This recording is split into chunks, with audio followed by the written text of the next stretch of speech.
Yang mana-mana yang daripada Jerantut ke, daripada Temeloh ke, nak ke Kuala Lipeh, nak lalu jalan Jerantut ke Kuala Lipeh tak lepas.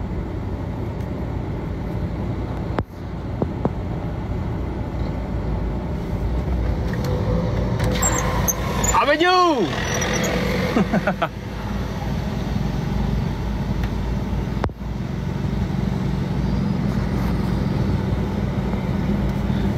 Jalan Damak ke Jerantut. Okey tak? Boleh. Jalan tu boleh.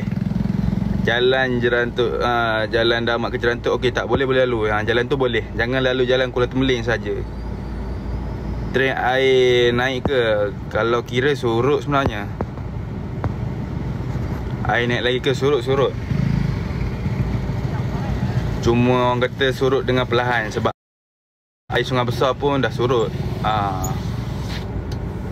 Sebab katanya Belah Lipeh pun dah surut. Ni air Belah Lipeh sampai ni. Air Lipeh, air daripada Kuala Tahan. Sebab dengar cerita pun daripada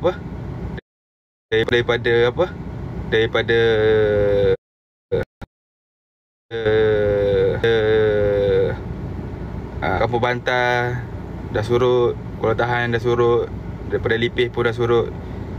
Mana kira orang kata air ni dekat sini lah. Dekat mana tu bang? Dekat Jerantut Pahang, Sungai Teh. Naik ke air surut. Surut sahan.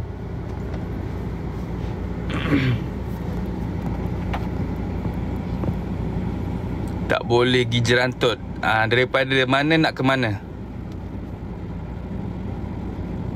Maimun Akak Ngah, daripada mana nak ke mana? Dalam ke? Tadi baru lepas jig member lalu. Boleh tahan juga dalam. Sebab dekat sini saja 3 terputus. Sungai Teh 1. Depan daripada Sungai Teh ni ada Sungai Kerak 1. Lepas tu Kampus Pia 1. Ada 3 tempat yang terputus. Yang mana nak balik ke Lipeh ke apa, kena pusing ikut Jalan Benta. Bang, kat mana ni? Dekat Jerantut Pahang, dekat Paya Teh. Kereta terbor tak lepas. Kereta terbor lepas tak lepas. Kalau terbor lalu juga, habis terbor kena masuk air.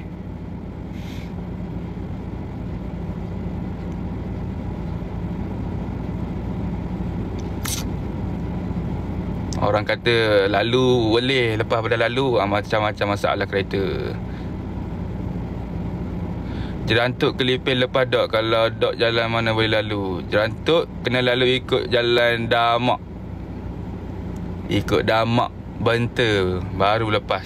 Kalau lalu jalan Jerantut Lipeh tak, Jerantut Kuala Temeling tak lepas. Ni lepas sekolah SKT, ni lepas sekolah SKT tu kan. Betul-betul.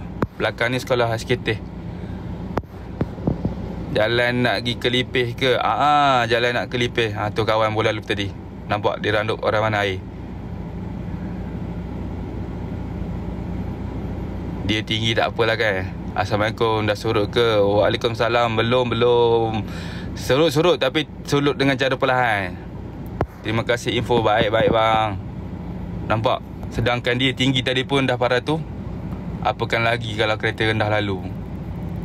Air naik ke apa ni? Air naik lagi ke? Air train makin menurun sebenarnya. Assalamualaikum Pak Tam. Ya, waalaikumsalam. Terima kasih dah masuk live. Semoga dipermudahkan segala urusan. Amin. Thank you info. Baik-baik bang. Baik-baik. Tak lepas ke? Tak lepas bang. Dekat sini ada 3 tempat terputus.